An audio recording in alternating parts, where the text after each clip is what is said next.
তেলের পাম্পে দীর্ঘ হচ্ছে লাইন। এই মুহূর্তে ঘাটতি নেই। ঢাকা, চট্টগ্রাম সহ ৬ জেলায় অবৈধ মজুদ আরও ৬৮,০০০ লিটারের বেশি জ্বালানি উদ্ধার।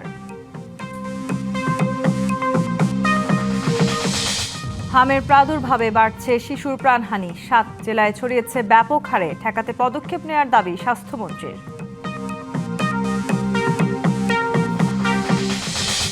গণভোট বাতিল হলে সংসদের বৈধতা হারানোর কোনো কারণ নেই মত বিশেষজ্ঞদের। যুক্তির চেয়ে শক্তি প্রদর্শনের ফল ভালো হবে না, হুঁশিয়ারি জামায়াতের।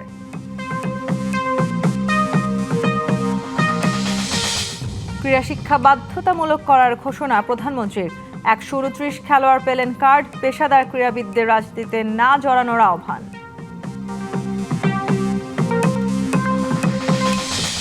ঈদযাত্রায় দুর্ঘটনায় নিহত সরকারি হিসাবের চেয়ে বেসরকারি তথ্যে দ্বিগুণ। গণপরিবহনে শৃঙ্খলা ফেরাতে মনিটরিং জোরদারের তাগিদ।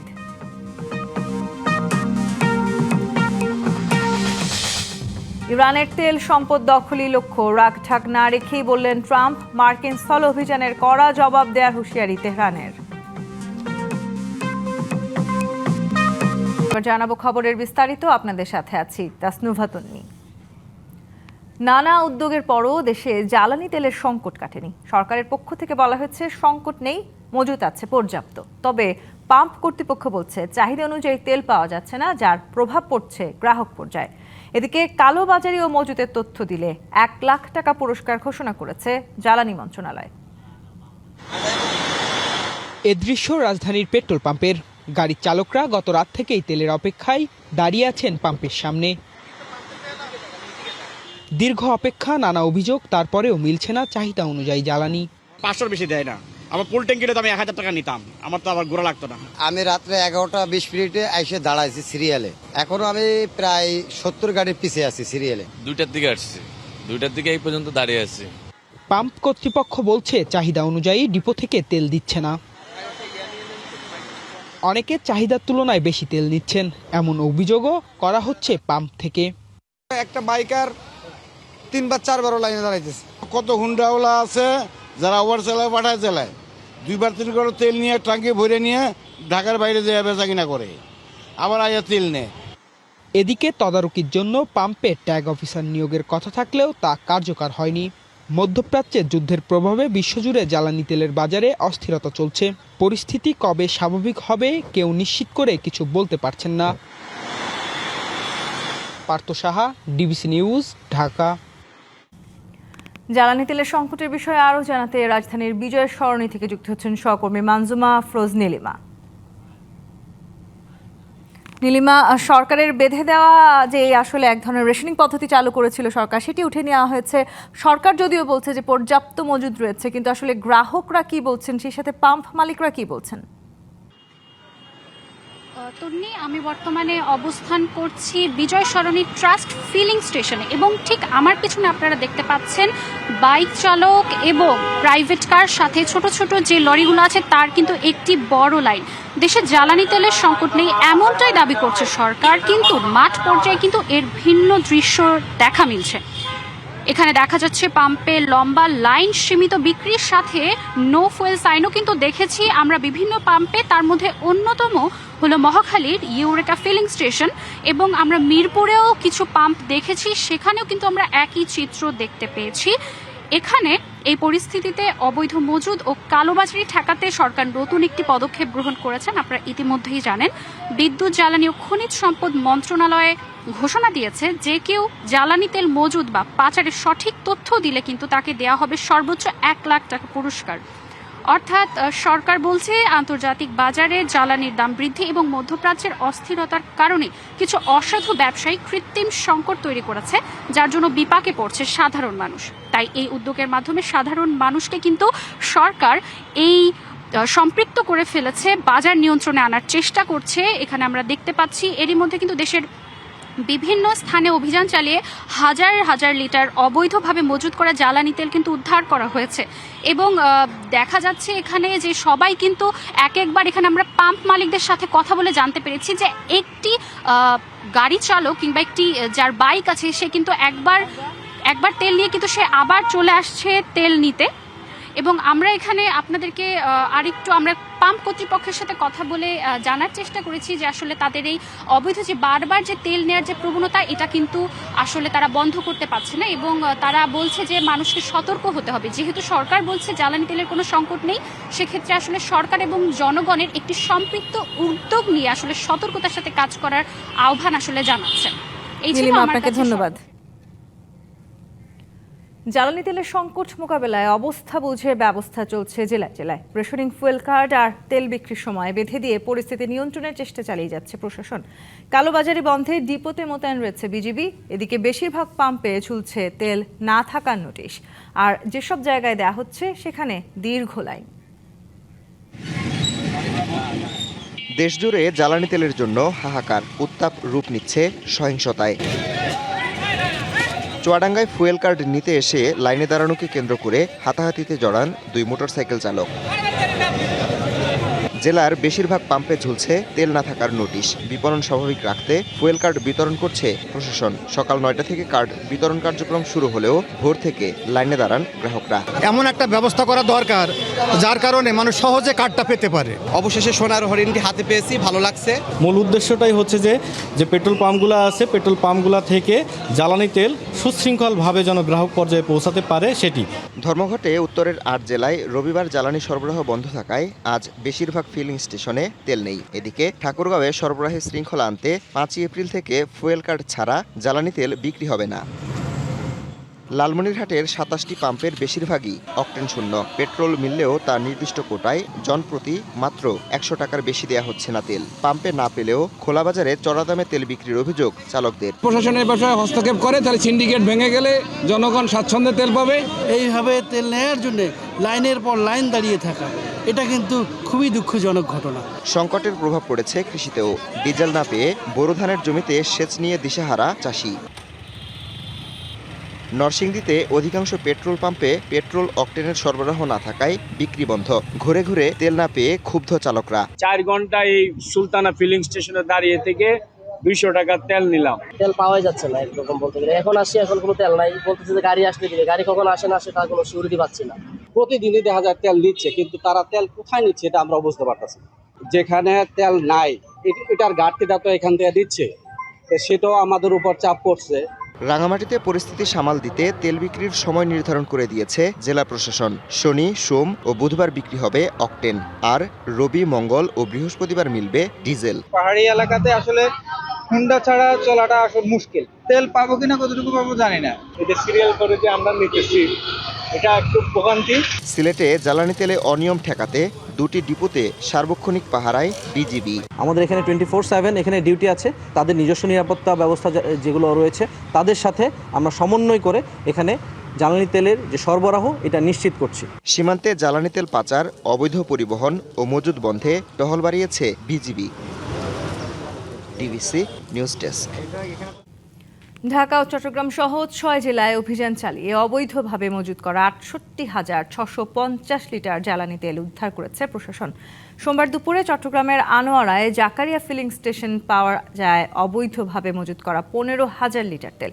প্রতিষ্ঠানটিতে 1 লাখ টাকা জরিমানা করেছে ভ্রাম্যমাণ আদালত। এছাড়া ফৌজদারহাট ক্যাডেট কলেজ এলাকায় অবৈধভাবে মজুত করা আরও 25,000 লিটার ডিজেল উদ্ধার হয়েছে। জাতীয় গোয়েন্দা সংস্থা এনএসআই এর বিশেষ অভিযানে রাজধানী কুড়িল বিশ্ব রোডের একটি দোকান থেকে মজুত করা 450 লিটার জ্বালানি তেল উদ্ধার করা হয়। সাতক্ষীরায় 7,000 লিটার ও চুয়াডাঙ্গায় 11,200 লিটার তেল উদ্ধার হয়েছে। অন্যদিকে নাটোরের সিংড়া উপজেলার শেরকোল বাজার থেকে 10,000 লিটার তেল জব্দ করেছে ভ্রাম্যমাণ আদালত। মজুতের অপরাধে ব্যবসায়ীকে 1 লাখ টাকা জরিমানা অনাদায়ে 2 মাসের কারাদণ্ড দেওয়া হয়।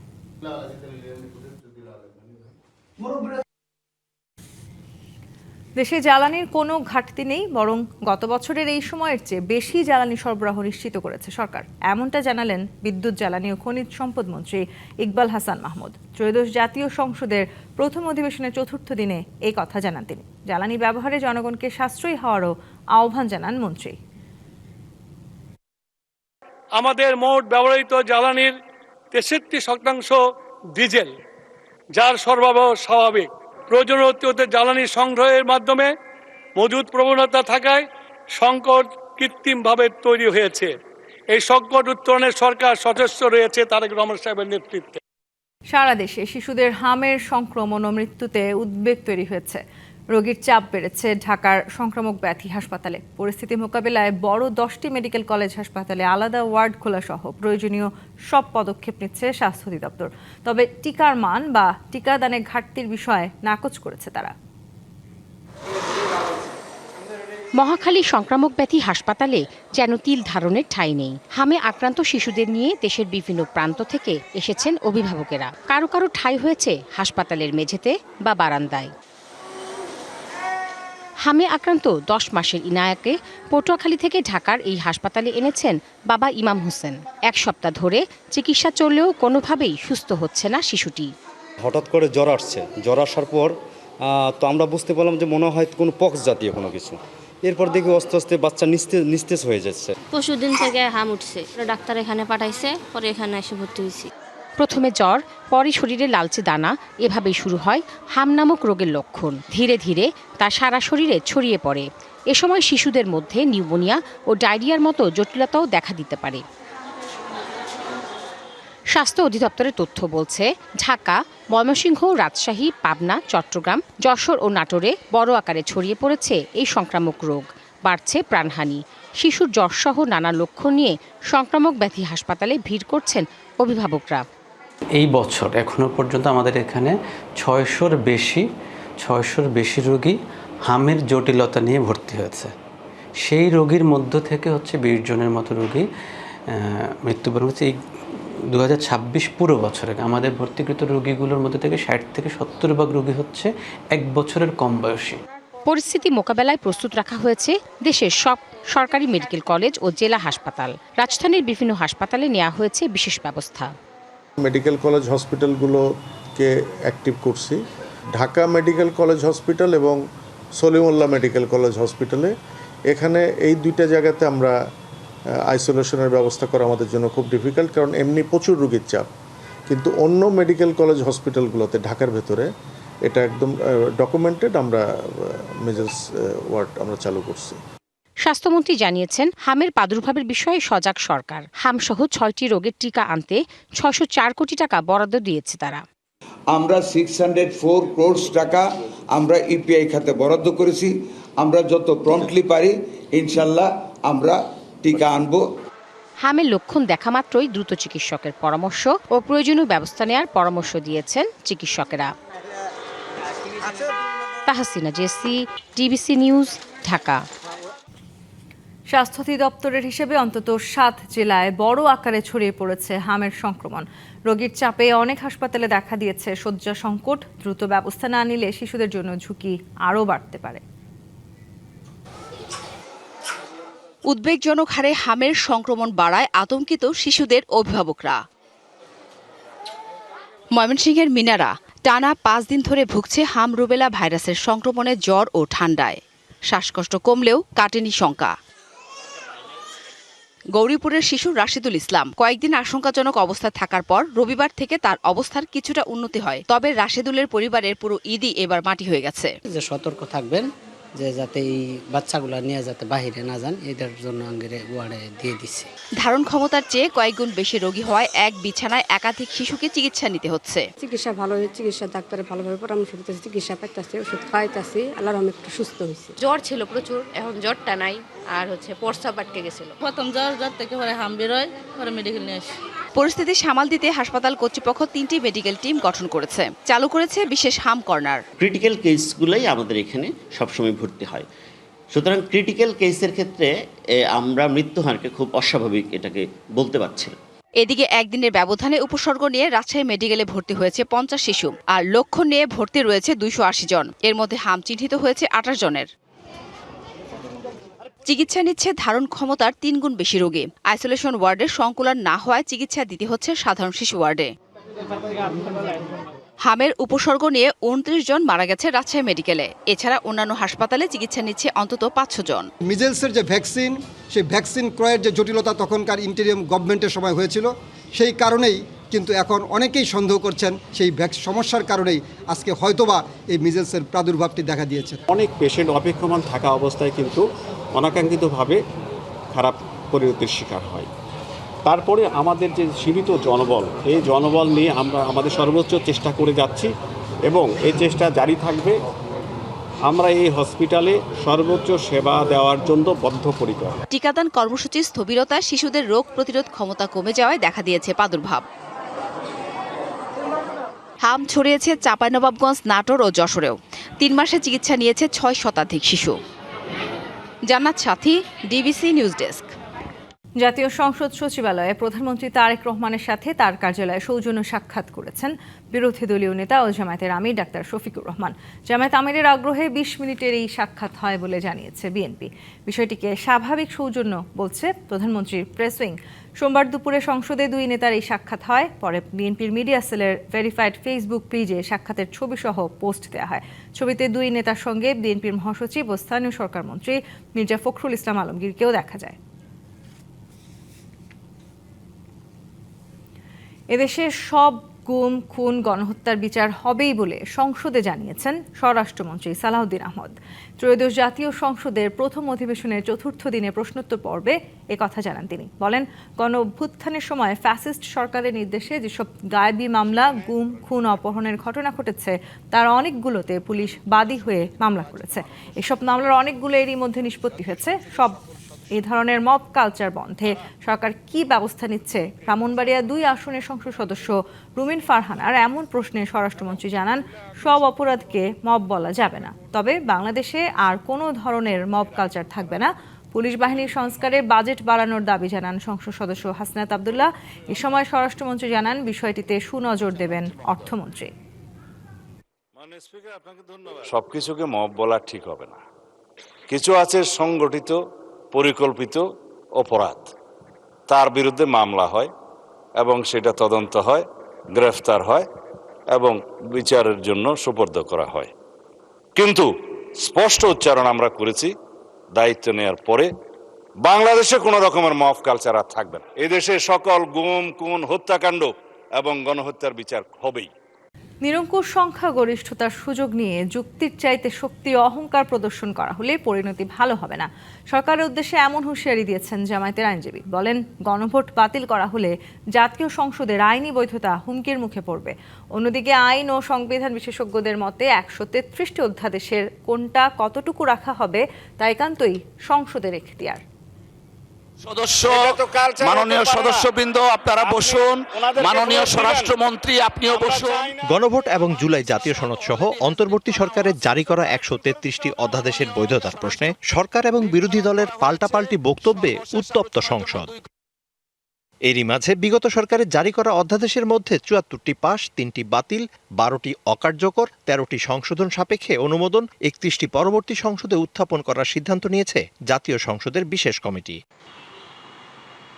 সেই ধারাবাহিকতায় হাইকোর্টে সংবাদ সম্মেলনের আয়োজন করেন জামায়াতের আইনজীবীরা। তাদের দাবি, গণভোট বাতিল হলে বৈধতা হারাবে নতুন সংসদ। এইগুলো এতভাবে ইন্টারলিঙ্কড, একটাকে যদি আরেকটা থেকে আলাদা করা হয় তাহলে আরেকটা অটোমেটিক মৃত্যুবরণ করবে। These are like inseparable twin. Majority যদি কারো থাকে, তারা যদি যুক্তির চাইতে অহংকার আর শক্তি প্রদর্শন করেন, এটা শেষ পর্যন্ত জাতিগতভাবে ভালো কোনো রেজাল্ট দেয় না। তবে দাবির সঙ্গে একমত নন এই সংবিধান বিশেষজ্ঞ। একটা আর একটার সঙ্গে পলিটিক্যাল কমিটমেন্টের জায়গা থেকে আপনি বলতে পারেন জড়িত, কিন্তু লিগ্যাল ইস্যুতে জাতীয় সংসদের সঙ্গে অন্য কিছু তুলনা করে লাভ নেই, কারণ বাকি সবগুলোর বৈধতা আসবে জাতীয় সংসদ থেকে। বিচার বিভাগের পৃথক সচিবালয় এবং বিচারপতি নিয়োগ অধ্যাদেশ অকার্যকরে সরকারের নেতিবাচক ভাবনার কঠোর সমালোচনা করেন শিশির মনির। কি ধরনের স্বচ্ছ ব্যবস্থাপনা করতে চান তার সুনির্দিষ্ট প্রস্তাব দিতে হবে।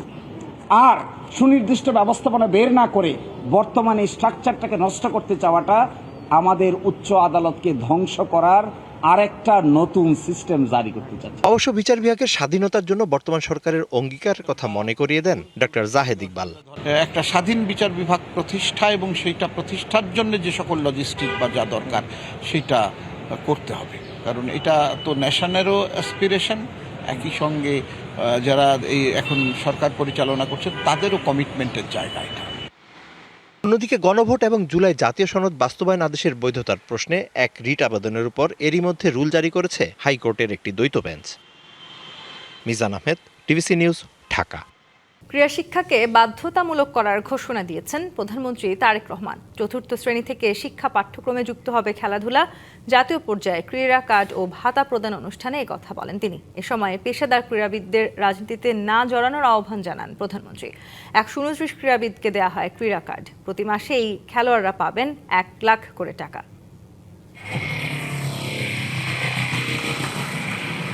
সোমবার সকালে তেজগাঁওয়ে প্রধানমন্ত্রীর কার্যালয়ে ১২৯ ক্রীড়াবিদকে দেয়া হয় ক্রীড়া কার্ড। জাতীয় বেতন কাঠামোর আওতায় প্রতি মাসে এই খেলোয়াড়রা পাবেন ১ লাখ করে টাকা।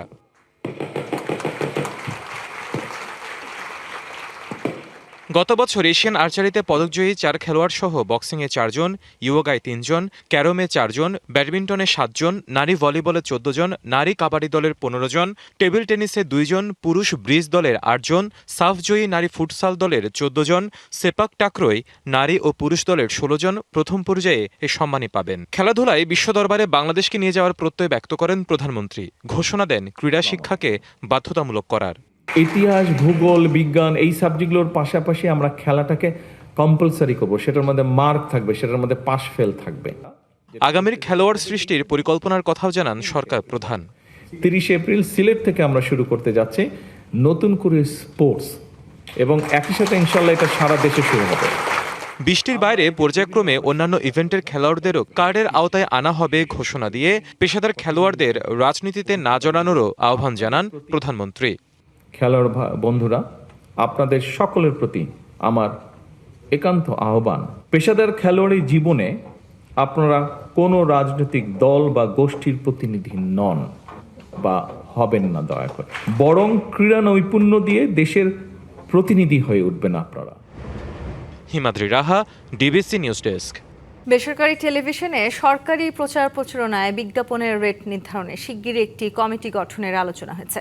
সোমবার বিকেলে সচিবালয় তথ্য ও সম্প্রচার মন্ত্রণালয়ের সচিব ফারজানা মাহবুবার সভাপতিত্বে টেলিভিশন চ্যানেলের প্রতিনিধিদের সঙ্গে এক মতবিনিময় সভায় এই আলোচনা হয়। সভায় বেসরকারি টেলিভিশন চ্যানেল মালিকদের সংগঠন অ্যাডকোর ঊর্ধ্বতন কর্মকর্তা ও টেলিভিশন প্রতিনিধিরা উপস্থিত ছিলেন।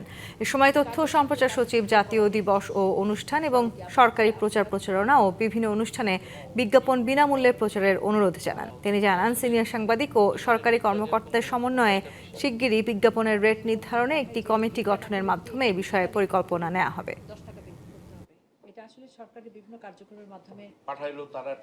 সরকার বলছে এবারের ঈদ যাত্রায় প্রাণ গেছে ১৭০ জনের, অথচ যাত্রী কল্যাণ সমিতির হিসাব দ্বিগুণেরও বেশি। তারা বলছে ৩৪৬টি সড়ক দুর্ঘটনায় প্রাণ হারিয়েছেন ৩৫১ জন। গণমাধ্যম বিশ্লেষণ করে সংবাদ সম্মেলনে এই তথ্য দিয়ে সংগঠনটি গণপরিবহন মনিটরিং জোরদার করার আহ্বান জানিয়েছে। তথ্য বিভ্রাটে মানুষের মধ্যে ভুল বার্তা যায় বলেও মনে করেন তারা। রাজবাড়ীতে ঈদের ফিরতি যাত্রায় পদ্মায় বাসডুবিতে ২৬ জনের সলিল সমাধি আর কুমিল্লায় ট্রেনে উড়িয়ে নেওয়া বাসে ১২ জনের প্রাণহানি। এমন দুটি বড় দুর্ঘটনা ছাড়াও ছোট বড় অনেকগুলো দুর্ঘটনায় প্রাণ গেছে বহু মানুষের। বেশ স্মুথলি গাড়ি গিয়েছে, সেখানে আরো বেশি কিভাবে স্মুথলি ফাংশন করানো যায়। তারপরও সরকারের পক্ষ থেকে বলা হলো মৃতের সংখ্যা ১৭০। এই তথ্য তৈরি করেছে সরকারি সংস্থা বিআরটিএ। কিন্তু রোড সেফটি ফাউন্ডেশনের হিসেব বলছে এবারের ঈদ যাত্রায় প্রাণহানি হয়েছে ২৮০ জনের, আর যাত্রী কল্যাণ সমিতির তথ্য তারও বেশি। তাদের হিসেবে এই সংখ্যা ৩৫১। আহত হয়েছেন অন্তত ১০৪৬ জন। সরকারের বিভিন্ন সংস্থা যাত্রী সচেতনতার কোনো কার্যক্রম তা দৃশ্যমান হয়নি। গত ১৫ দিনে হতাহতের সংখ্যা বিশ্লেষণ করলে বাংলাদেশের সড়ক দুর্ঘটনায় হতাহতের সংখ্যা তার থেকেও কয়েক গুণ বেশি। তাদের পর্যবেক্ষণ, দুর্ঘটনার শীর্ষে মোটরসাইকেল। ১২৫টি দুর্ঘটনায় প্রাণ গেছে ১১৪ জনের। নতুন সরকারের ভুল ত্রুটি এখনই বিচার না করে সংগঠনটি গণপরিবহনে আরও মনিটরিং বাড়ানোর তাগিদ দিয়েছে। নতুন সরকার, নতুন মন্ত্রী, সে কারণে আমরা সরকারের ব্যর্থতা খুঁজতে নয়, বরং সরকারকে তথ্য দিয়ে সহযোগিতা করার মানুষে প্রতি বছরের ন্যায় এবার ঈদযাত্রায় প্রাণহানির পরিসংখ্যান তুলে ধরছি। পবিত্র ঈদুল ফিতরে দেশের সড়ক মহাসড়কে ৩৪৬টি সড়ক দুর্ঘটনায় ৩৫১ জন নিহত হয়েছে, ১০৪৬ জন আহত হয়েছে। তথ্যের গরমিল আগেও যেমন ছিল, এখনও সেই ধারা অব্যাহত না রেখে সঠিক ডেটা জনগণের সামনে তুলে ধরার আহ্বান জানায় যাত্রী কল্যাণ সমিতি। Afrin Anwar, DBC news, Dhaka. Australia পাঠানোর প্রলোভনে ১৩ জনের কাছ থেকে ১,২১,০০,০০০ টাকা হাতিয়ে নিয়েছে যশোরের একটি প্রতারক চক্র। অস্ট্রেলিয়া গ্রুপ নামে হোয়াটসঅ্যাপ গ্রুপ খুলে ভুক্তভোগীদের ফাঁদে ফেলত তারা। ইতিমধ্যে ১৩টি জাল ভিসা জব্দ এবং ২ জনকে গ্রেপ্তার করেছে র্যাব। ডিএমপির এক প্রেস ব্রিফিংয়ে এইসব তথ্য জানানো হয় ভুক্তভোগী শকিউল রহমান সুমন ও রোমান আলীর কাছ থেকেও নেওয়া হয় ২০ লাখ টাকা, কিন্তু দেয়া হয় ভুয়া কাগজপত্র। মাদ্রাজ ইন্টারন্যাশনাল ও নানা সময়ে বিভিন্ন নামের কোম্পানির আড়ালে চলছিল এমন প্রতারণা। স্মরণিকা নামের ভুক্তভোগীর আশুলিয়া থানায় অভিযোগের ভিত্তিতে জানা যায় চক্রটি ইউরোপ সহ বিভিন্ন দেশে টাকা পাচারের সঙ্গেও জড়িত। চক্রের মূল হোতা শফিউল রহমান সুমন ও তার সহযোগী কোরবান আলী সহ একটি সিন্ডিকেট প্রথমে আশুলিয়ায়, পরে হাতিরঝিলে ও সর্বশেষ কারওয়ান বাজারে অফিস খুলে তাদের কার্যক্রম বিস্তৃত করে। বিভিন্ন দেশে তাদেরকে পাচার করার হচ্ছে, তাদের সিন্ডিকেটটা অনেক বড়। আমরা 2 জনকে গ্রেপ্তার করতে পেরেছি এবং আমরা আশা করব যে অবশিষ্ট যারা রয়েছে তাদেরকে আমরা গ্রেপ্তার করতে সক্ষম হব। তাদের যে ডিভাইস দিয়ে এই জাল ভিসা তৈরি করে সেগুলো আমরা জব্দ করেছি এবং তাদের অফিস থেকে আমরা কিছু জাল ভিসা উদ্ধার করেছি। সামরিক অভিযানে গেল 1 মাস ধরে উত্তপ্ত পারস্য উপসাগর ও হরমুজ প্রণালী। ইরানের তেলের হাব খার্গ দ্বীপ দখলের প্রস্তুতি নিচ্ছে মার্কিন সেনারা। তবে সামরিক বিশ্লেষকরা বলছেন কেবল খার্গ নয়, ইরানের আর্ক ডিফেন্স বা ধনুকাকৃতি প্রতিরক্ষা বল হিসেবে পরিচিত 7টি দ্বীপই পেন্টাগনের মূল লক্ষ্য। স্থল অভিযান মোকাবেলায় পাল্টা প্রস্তুতি নিচ্ছে ইরানও। বিশ্বের জ্বালানি সরবরাহের ধমনী বলা হয় হরমুজ প্রণালীকে। এর নিয়ন্ত্রণ যার হাতে, বিশ্ব অর্থনীতির নাটায়ও তার হাতে। ইরান এই নিয়ন্ত্রণ ধরে রেখেছে 7টি দ্বীপের শক্তিশালী প্রতিরক্ষা বলয় দিয়ে। আবু মুসা, বৃহত্তর ও ক্ষুদ্রতর তুনব, হেঙ্গাম, কেশম, লারক এবং হরমুজ দ্বীপকে বলা হয় ইরানের অডুবন্ত বিমানবাহী রণতরী। দ্বীপগুলোর ভৌগোলিক অবস্থানের কারণে বড় বড় যুদ্ধজাহাজ সহ তেলবাহী ট্যাঙ্কার এদের পাশ কাটিয়ে চলতে বাধ্য হয়। বিশ্লেষকরা বলছেন ইরানকে কোণঠাসা করতে মার্কিন বাহিনী জল স্থলপথে হামলার পরিকল্পনা করছে। তবে এই মিশন সহজ হবে না। ইরানের মূল ভূখণ্ড থেকে ধেয়ে আসতে পারে ড্রোন ও ব্যালিস্টিক মিসাইলের বৃষ্টি। প্রেসিডেন্ট ডোনাল্ড ট্রাম্প আগামী 6 এপ্রিল পর্যন্ত আলোচনার জন্য সময় বেঁধে দিয়েছেন। অন্যদিকে মার্কিন প্রতিরক্ষা সচিব জানিয়েছেন সমান্তরালে চলবে যুদ্ধের প্রস্তুতিও।